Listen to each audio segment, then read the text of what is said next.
basan, elde bayrak, dilde azan. Al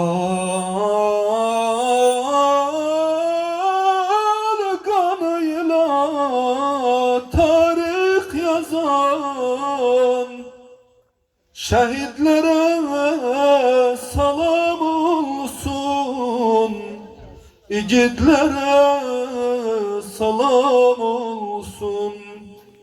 Bu torpağı vətən eden, al kanıyla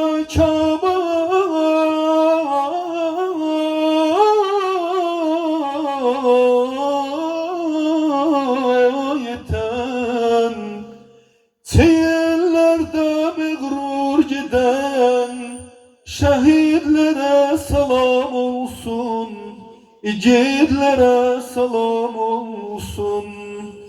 Feda Rabbin konağına,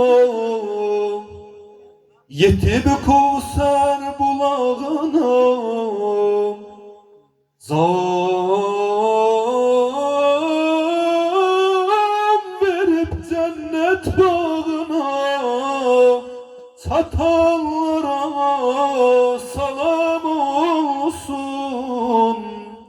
Can verip cennet bağına, satanlara salam olsun.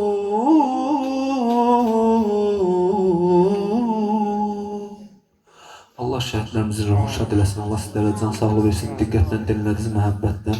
Allah var eləsin. Bizim değerli ruhanimiz de buradadır inşallah. O da öz tövhələrini, öz məsləhətlərini verəcək. İndi